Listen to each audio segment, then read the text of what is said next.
As a 30-year-old man born in the 90s, growing up on some of the greatest retro shooters of all time, think Doom, Blood, Quake, and so on, it feels good to get a brand new take on that old school formula that doesn't feel like a cheap imitation. Selaco rises above and beyond what I could have imagined in this small demo we got from the devs over at Altered Orbit Studios, but how about I stop talking about the game and show you why it's so great.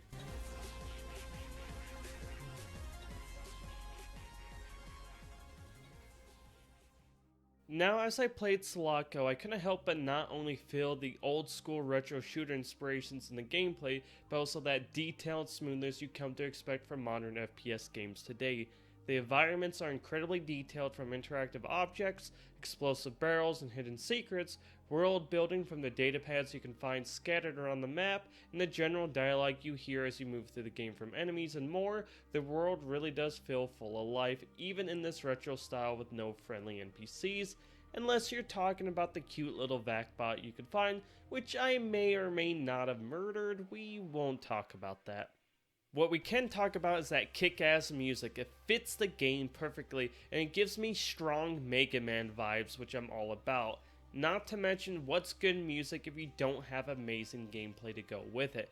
Diving into the heart and soul of Selaco's gameplay, you have a nice variety in weaponry, which I can only imagine is going to be incredible when the game is finished. From an assault rifle to pistol, and what I can only say is one of the most satisfying shotguns I've ever used in a video game, the guns feel incredibly responsive and easy to use, which I love, because if you're someone who isn't big into retro style shooters, this may be the perfect place for you to start.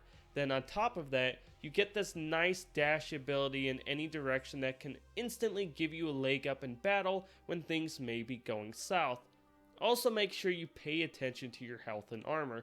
Both can appear to be in short supply, but between the various food items scattered around the level, machines where you can heal by spending the coins you find, medkits, and crates with items hidden within them, you should easily feel prepared when going into battle. Speaking of which, enemies can be pretty nasty in this game. They use the environment to their advantage and will pin you down in a bad situation if you try to play the game too slow, so it really does pay off to constantly be moving and battling from cover to cover as you progress through areas full of enemies.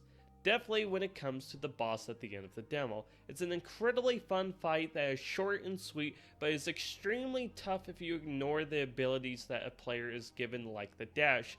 And before I forget, I should throw out in the full release of the game, you can also expect a nice variety in grenades, abilities, and upgrades to keep the gameplay fresh. Speaking of which, if you're wondering about replayability, obviously we don't have access to everything in the demo, but there are various campaign game modes to choose from that I would assume could easily make Selaco worth playing over again, possibly 2 to 5 times, maybe even more, but I will wait to pass judgment on that until the full game is released down the road and I can review it.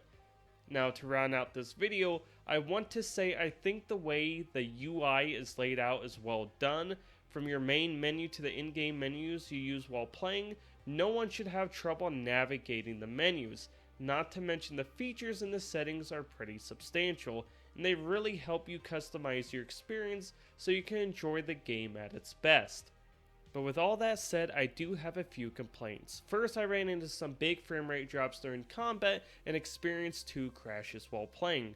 I like to believe my computer is fairly decent in power considering it smashes the requirements to run Selaco, so I'm not sure what the issue is there. And if you're wondering, I'm running an i7 9700K with 16 gigs of RAM and an RTX 2070. I also average around 100 FPS when out of combat, but anywhere from 40 to 75 during combat, so it could be a game issue or maybe it's on my end. Either way, hopefully it's something I don't have to worry about when the game fully releases. But I suppose that will do it for this video. I hope all of you give the game a shot. It really is fun and I absolutely want to see it succeed considering what they have been able to achieve so far with such a small dev team. Not to mention there's a fun little arcade game tucked away that is really hard and I absolutely would love to see how high of a score all of you could get on it. With that said though, I'll have links down below so you can stay up to date on Selaco and the dev team, and I'll talk to y'all whenever the next video is. Peace.